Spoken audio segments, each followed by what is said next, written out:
Hi and welcome to Happy Kitty Kitchen. Today we're making a Chick-Fil-A copycat recipe, which I'm sure you will love if you're a burger lover. I know it may seem like a lot of ingredients and a lot of work, but follow the steps with us and your hard work will be rewarded with a juicy, heavenly, cheeky burger. The detailed ingredients are going to be in the description box and at the end of the video, as usual. Start with making the awesome sauce by adding half a cup of mayo, 3 teaspoons of mustard of your liking. We like the Hellmann's mustard most.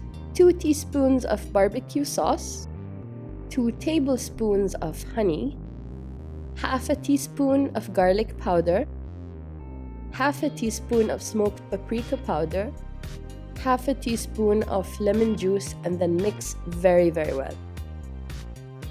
Moving on to the chicken, let's start pounding and getting our anger issues out and flattening it well to get it softer and have more even surface to cook. Then add enough pickle juice to cover up the chicken and leave them to brine for a minimum of half an hour and not longer than 2 hours because the pickle juice will become an overwhelming taste.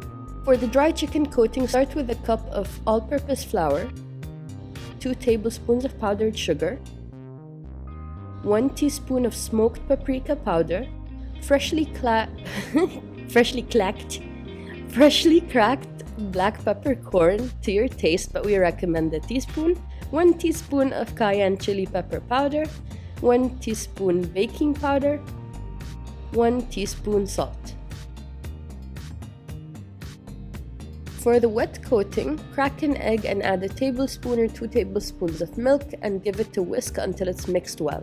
You can do a double flour mix dip by taking the chicken from the brine to the flour, then in the egg wash, and then back into the flour. Or you could just do it exactly the same way we did it, which is half the work and the exact same deliciousness. In one pan, start frying the chicken, making sure the oil is hot enough before you put the chicken in.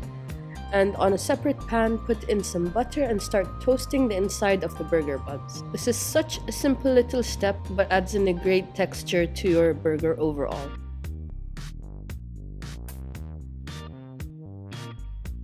Once done with all these steps, let's start assembling. Feel free to add in your own condiments like pickles or jalapenos, but this was already so packed with flavor for me that I was personally happy with just the awesome sauce, the lettuce, the chicken, and the cheese. Serve to your loved ones with a side of fries or eat it all by yourself. No judgment there if you don't want to share, I get it. And have a great day from Happy Kitty Kitchen. Bye.